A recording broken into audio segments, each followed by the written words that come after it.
আজকে আপনাদের নিয়েই এই অনুষ্ঠানটি দেশ গড়ার পরিকল্পনা। আমাদেরকে একটা কোনো কিছু কাজ করতে হলে সেটা যদি সুপরিকল্পিতভাবে করা হয় তাহলে তার যে সাফল্যের যে হার, সেই সাফল্যের হার অনেক বেশি থাকে। এলোমেলোভাবে কাজ করলে, ছড়িয়ে ছিটিয়ে কাজ করলে সেখানে সাফল্যের হার বেশি আসে না। আমাদেরকে তাই পরিকল্পিতভাবে এগোতে হবে। এখানে কিছু সম্মানিত মানুষ এবং গুণীজন কয়েকটি সাবজেক্টের উপর আপনাদের কথা বলবে। আপনাদেরকে ওটি শুনতে হবে ছাত্রের মতো। এই শোনার পর আপনারা নিজেরাই শিক্ষক হয়ে যাবেন। চীন দেশের এক মহান রাজনীতিবিদ, তার নাম মাও সেতুং, তিনি বলেছেন যে রাজনৈতিক ক্যাডার, আর্মস ক্যাডার না, পলিটিক্যাল ক্যাডার হচ্ছে তারাই যারা সেই রাজনীতির তত্ত্ব এবং দর্শনকে অধ্যয়ন করে জনগণের মধ্যে যখন ছড়িয়ে পড়ে তখন সেই রাজনীতিটা সাফল্যমণ্ডিত করে, অর্থাৎ তখন তারা জনগণের শিক্ষকে পরিণত হয় এবং এদেরকেই বলা হয় পলিটিক্যাল ক্যাডার।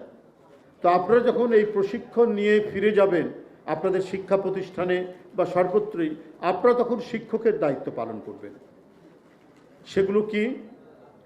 যে বিষয়গুলি এতদিন আমাদের দলের নেতৃবৃন্দ, আমাদের ভারপ্রাপ্ত চেয়ারম্যান, তিনি নানাভাবে কথাগুলি বলেছেন, জাতির সামনে উপস্থাপন করেছেন যে বিএনপি ক্ষমতায় আসলে কি কি কাজ করবে যেটি জনগণের কল্যাণে কাজে লাগবে এবং বাংলাদেশ একটি আধুনিক রাষ্ট্র হিসেবে গড়ে উঠবে, একটি প্রযুক্তি সহায়ক রাষ্ট্র হিসেবে গড়ে উঠবে।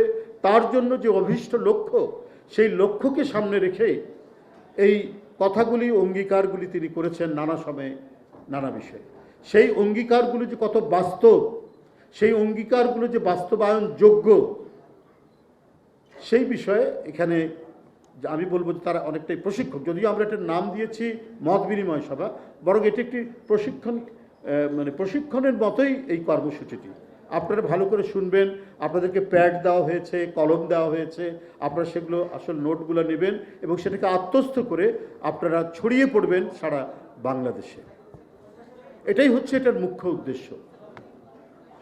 আপনার ফার্মার্স কার্ড, তারপরে আরও মেডিকেল কার্ড, আমরা কৃষির ক্ষেত্রে, শিক্ষার ক্ষেত্রে, স্বাস্থ্যের ক্ষেত্রে বিএনপির অঙ্গীকারগুলো নিয়েই এখানে রিসোর্স পার্সনরা কথা বলবেন। আপনারা সেটা আপনারা টুকে নেবেন, জানবেন এবং কিছুটা ইন্টারেক্টিভও হবে।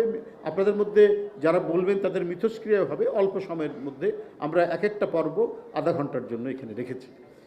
তো যাই হোক, আপনাদের সুস্থতা কামনা করছি, আপনাদেরকে আবারও স্বাগত জানাচ্ছি এবং আমাদের সকলের প্রেরণার যিনি কেন্দ্র, উৎসস্থল, আমাদের সেই প্রিয় নেত্রী, যিনি আজীবন সংগ্রাম করেছেন মানুষের জন্য, গণতন্ত্রের জন্য, স্বাধীনতার জন্য, সার্বভৌমত্ব রক্ষার জন্য, কোনো লোক প্রলোভনের কাছে যিনি কখনোই মাথা নত করেনি এবং হুমকির মুখেও রাজরোষে পড়া সত্ত্বেও যাকে বাংলার মৃত্তিকা থেকে ইঞ্চি পরিমাণ সরানো যায়নি, মাটি, মানুষ এবং দেশের মধ্যেই